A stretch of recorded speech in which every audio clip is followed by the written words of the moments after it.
এই মুহূর্তে তোমার এসএসসি পরীক্ষা শেষ, তো এই সময়ে এসে তুমি কি করবা? মামার বাড়ি, চাচার বাড়ি সব কিছু ঘুরে বেড়াবা, না এইচএসসি সিলেবাসটা রিভিউ করবা, না নিজে কিছু স্কিল অর্জন করবা? এই বিষয়ে আলোচনা। দেখো, সর্বপ্রথম যে কথাটা বলবো, সামনে ঈদ, এই সময়টা তোমার সবচেয়ে উচিত হবে তুমি ফেসবুক চালাই এই ঈদটা পার করে দাও। তো ঈদের একদিন পর 2 দিন পর পর্যন্ত তুমি ঘোরাঘুরি করবা, এটা ঠিক আছে। তারপর থেকে তুমি কী শুরু করবা?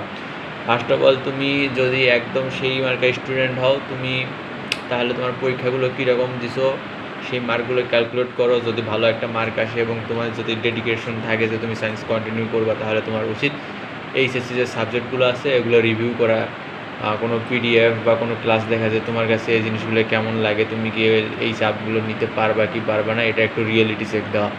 সেকেন্ড যে কথাটা আছে, বর্তমানে এআইয়ের যুগ, চাকরি খায় নিচ্ছে এআই, কথাটা কষ্টকর এবং অনেকে বলে যে এটা মানে এটা এমন একটা ফাও কথা হলেও এটা সত্য। তোমাকে এআইয়ের সাথে তোমাকে হচ্ছে মানে তাল মিলিয়ে চলতে হবে। তো তুমি এআইয়ের উপর স্কিল অর্জন করতে পারো। আরও বিভিন্ন স্কিল আছে, সেগুলো খুঁজে নিও কী কী করা যায়। হ্যাঁ, অনেক কিছুই করার মতো আছে। ওয়েবসাইট কীভাবে তৈরি করতে হয়, এসইও কীভাবে করতে হয়, এআই এর মধ্যেও অনেক হিডেন ট্যালেন্ট আছে, সেই ট্যালেন্টগুলো তুমি কীভাবে বের করবা, কীভাবে কাজে লাগাবা। দেখা গেলো হচ্ছে এটা হচ্ছে 2টা। 3 নম্বর আছে, তুমি পুরাই বাউতামি করতে পারো।